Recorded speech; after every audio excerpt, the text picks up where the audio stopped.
KAAPA case പ്രതിയായ വണ്ടൂർ സ്വദേശി പോലീസിന്റെ പിടിയിലായി. വണ്ടൂർ വടക്കേക്കര തുള്ളിശ്ശേരി സ്വദേശി ഷാഹുൽ ഹമീദിനെയാണ് പോലീസ് അറസ്റ്റ് ചെയ്തത്. പോക്സോ കേസ് ഉൾപ്പെടെ നിരവധി കേസുകളിൽ പ്രതിയായതിനെ തുടർന്നാണ് ഇയാൾക്കെതിരെ കാപ്പ ചുമത്തിയിരുന്നത്. വണ്ടൂർ പൂക്കോട്ടുംപാടം പോലീസ് സ്റ്റേഷനുകളിൽ ഇയാൾക്കെതിരെ പോക്സോ കേസുകൾ നിലവിലുണ്ട്. കൂടാതെ കാളികാവ് വാടക വീട്ടിൽ കാമുകയുമായി ചേർന്ന് സ്വന്തം ഭാര്യയെ കെട്ടിയിട്ട് വധിക്കാൻ ശ്രമിച്ച കേസും ഇയാൾക്കെതിരെ നിലവിലുണ്ടെന്ന് പോലീസ് ഇൻസ്പെക്ടർ TM നിതീഷ് പറഞ്ഞു. മറ്റൊരു കേസിൽ റിമാൻഡിലായിരുന്ന പ്രതി 10 ദിവസം മുമ്പാണ് ജാമ്യത്തിലിറങ്ങിയത്. തുടർന്ന് കൊണ്ടോട്ടിയിൽ ഒളിവിൽ താമസിച്ചു വരികയായിരുന്നു.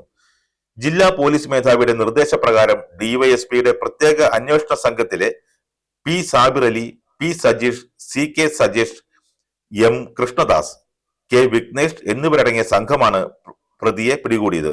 അറസ്റ്റിലായ ഷാഹുൽ ഹമീദിനെ റിമാൻഡ് ചെയ്ത് വിയ്യൂർ ജയിലിലേക്ക് മാറ്റിയിട്ടുണ്ട്.